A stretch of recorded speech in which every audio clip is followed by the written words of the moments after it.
and welcome back to my channel. I'm Nusha, also known as Ferocious and Pretty Pens. And if you're new here, we talk about all things related to fountain pens and artsy-fartsy things.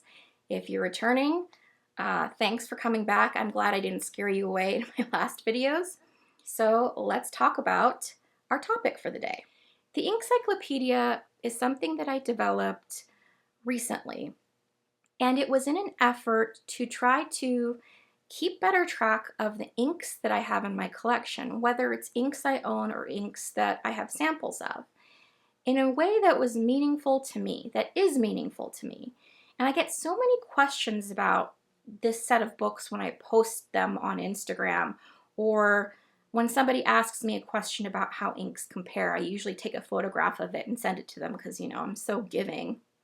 Not really. I just want to spread the wealth and the information when it comes to this stuff. But in all reality and seriousness, I developed it so that I could get a gauge for, especially by color family, what is actually in my collection. So I would stop buying the same flipping ink colors over and over again. Because believe it or not, being in this hobby for years now, you tend to accumulate a lot of the same blue, a lot of the same reds, pinks, purples, blurples, whatever color. And it was really interesting for me to start this process of putting everything into these two books, because it allowed me to, with the first book, see it by manufacturer the same way that I have it in my Colodex that I showed in the last video, and also by color family, so that I could actually put the colors next to each other and really understand how much of an ink problem I have and how vastly, I don't know, kind of overwhelming my collection has gotten. That's how big it is at this point. And so this was my way of really driving that point home for myself, and another way of just seeing how similar colors are next to each other. So I'm going to flip around the camera and we'll go through my Ink-Cyclopedias. We'll talk through how to set up the template that I use. I'll give you dot grid measurements and things like that. Again, let me just preface what you're going to see with. If I use a method that you don't agree with, or you want to try something different, do you. This Ink-Cyclopedia of you, if you choose to set it up, is all about how you want to do it. You are the creator of what happens in these pages. As long as it makes you happy and you get to know what's in your ink collection, the rest doesn't matter. So let's go. This is the paper that I like to use. It's 68 GSM Tomoe River dot grid. It is the paper I use most often in my everyday life, and the dot grid makes it a lot easier to be able to set up these pages I'm going to show you. If you want to use a different paper or notebook, just pick something that is comparable to what you use most. Let's get into it. If you do this, I highly recommend, if the notebook you're using doesn't have an index, to leave the first few pages blank so that you can fill one in, and I'll explain it in just a sec. It will all become clear in a second. Now, as I flip through, you'll see that I have pages for different ink makers, and I have, you know, the ink swatched a specific way. Here are the Diamine inks. I've left enough space up here to write the name of the ink maker. I have also bisected the page so that the ink swatches are on this side and the name on this side. The ink swatches are specifically on this side so that I am able to do something like this and compare and see, Asa Blue looks pretty close to this ink here, but this ink has a lot more sheen. It makes it very easy to be able to reference ink colors between makers. You'll also notice I leave this empty because of the fact that depending on how you're swatching and the amount of ink you're putting on the paper and writing, you're going to get some ghosting. And I didn't want to impact what the other side of the page looks like. So that's the first part of why it's set up this way. The other thing that you'll notice is that the colors almost look like they fade out towards the tail end. The first half, I lay down the color and then I use a water brush here. If you don't use water brush with any of your fountain pen inks, this might not be useful to you. I do this very specifically because it allows me to see if the ink has any chromatography or color separation. It's not very evident in a color like ancient copper, but it becomes more evident when you get into colors like, for example, the Troublemaker inks. You can see that it has an underlying bright blue color that you probably wouldn't have seen very well in the rest of the ink. Because I draw and paint with my inks, this is something important that I want to know. So anything that's in this book is either a sample or it is a bottle. And the way I keep track of that is, if you look, I took a pencil and I marked S next to this Pilot Iroshizuku Cosmuso. And it's because that was a sample. I don't actually own that ink. All right, now back to the index. The index becomes an important factor as your ink collection starts to grow, because as you go forward, you might add new ink makers to your collection. So it's important to be able to be flexible enough and not a crazy hardcore perfectionist to know that these aren't going to be in alphabetical order. Eventually, you're going to have to break rank and go out of order. And even for me, for example, I forgot that I had a bunch of private reserve inks, and private reserve technically should go after, you know, Pen BBS, Pilot Iroshizuku, and all of that. But unfortunately, if I could turn back time, I'm so sorry. I should never do that again. But if I could turn back time and know that, you know, I had a bunch of private reserve inks, I probably would have put it where it belongs, but I can't go back, and this is a lot of work. So your best bet is to keep an index. Make sure your pages are numbered. If you find a notebook that's already numbered for you, one less thing you have to worry about. But if it's not, I would number your pages as you create this so that you have an idea where things are. I tried to put blank pages where I knew that there was potential for getting new inks down the line. That's not always going to be how it happens, right? If you're not okay with imperfection, then maybe use one of those disc-bound notebooks instead. Maybe that'll be a better choice for you so that you can remove pages and add them as you go. Another thing that you can do, I haven't even done the index yet, but another thing that you can do is you could make your own washi tape tabs up here and color code it or put the name of the ink maker and create a tab system throughout the notebook for even quicker reference. That's the method behind the Ink-Cyclopedia, how I use it, and now what I'm going to do is actually go through doing a page with you guys. So the ink that I'm going to base my demo off of is Solferino by Rohrer and Klingner. This blue-toned pinky magenta goodness is a color that I absolutely adore. So I have already gone through and compared with other pages in this book to try and understand what's similar to this color, and I've already pulled things that I either own bottles of or that I have swatched, and we are going to do an entire page of inks that are similar or in this color family. So these are all of the different tools that I'm going to be using to do my demo page. We have the inks that I'm going to be using over here. We have paper over here. I have a nib holder and a C5 Speedball nib. I have a pencil, paper towel. I have water to clean off the nib in between inks. And I also have this palette doohickeyrod that I will use these strawberry pipettes for the bottles of ink that I own to transfer them here so that I'm not dipping my nib directly into the bottle.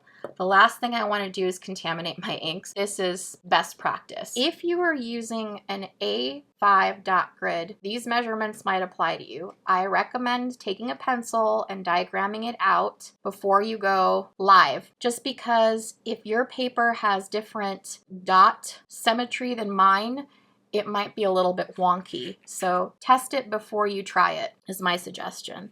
So the first thing here is I'm drawing all over this sheet with pencil so that you can actually see it. I leave these first two blank, or I put the ink maker name. So this is 2 rows, and the ink maker goes here. Because I'm doing a color comparison, this doesn't apply this time, but that's how I do it for the book that has the by ink maker in it. Now, you go down one row, and this is where your swatching starts. And this is 1, 2, 3, 4, 5, 6, 7, 8, 9, 10, 11, 12, 13, 14. I don't know why I landed on 14, but I did. So it's 14 to here, and that's your basis. Here is the template for my overall layout with all of the measurements that you need to recreate it. This way you can hit pause and reference it as long as you need to. If you're using a paper similar to mine, you can fit up to 13 inks per page. I'm taking a little bit of ink using my strawberry pipette, and I'm putting it over here. You just want enough so that you can dip your nib in it. Let's talk about the nib that I'm using. This is a C5 Speedball nib, and I love this one. There are other ones that are like this by different makers, but usually they're a little bit more expensive. This one is, I want to say, like $2 to $3 per nib. Some of the other ones are, you know, $5, $6, and for a dip nib, I don't want to spend that much money.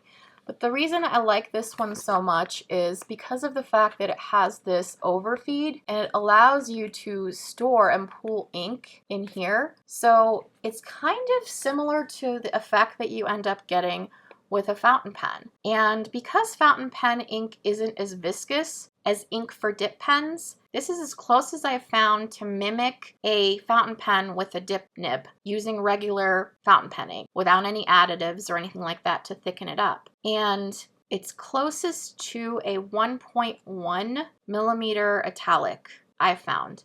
This is the part where it gets interesting. This is the only thing that I use other than writing the name of the ink with a black marker up here. This is literally the only thing I use for the entirety of everything. What I'm doing right now is I am aggressively dipping the nib into this ink to get as much as I can in that feed area. I don't know if you can see that, but there is ink that's trapped on that underneath that overfeed. Now, I like to literally take the back of this and spread it like this using the back of that nib. All I'm doing is gliding it. There's no pressure, it's not scratchy. I'm literally using the tension force of the ink itself to pull it. And when I get to about here, I like to take a water brush. So here's the one that I like to use. This is a Pentel. I have no idea what size this is or what number it is, but I know it's the fine or the extra fine. I like to take a water brush, and I waited a little bit before I did this. Usually I like to do it immediately when the ink is still wet. Editing me here. I cannot believe I forgot to do this. Don't forget to put a piece of paper underneath the one you were putting all of that ink and water on. Do not be like me. For the writing of the name of the ink, remember that piece of paper that's down here? I like to use this to gauge how wet what's in that overfeed is. And I'll do this until I think there's just enough. See, I went too far. Started to railroad. Until there's enough ink caught underneath that overfeed to give me something as close to what I'm going to get with a fountain pen as possible. So now I will write the name of the ink. I like to go 1, 2, 3, N, and then write the name of the ink maker. So this is, I can never spell Rohrer and Klingner. I always put the H in the wrong place. So I want to dip back into the ink a little bit, not too much, just to get enough. I'm starting to see a little bit of railroading. And you don't want it to be that dry, because if it's that dry, you're going to miss out on if the ink has the ability to shade. Now I made it too wet. It's a bit of a learning experience. All right, so Rohrer and Klingner. Wow, that looks terrible. That's okay. And this is, I write the name underneath, One down. And I'm gonna speed through the rest of this. Enjoy the elevator music, my friends.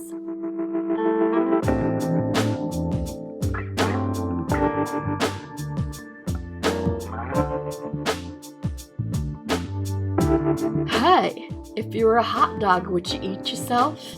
I know I would. Sorry. Gold star for whoever can tell me what that was. Let you go, but have you really gone?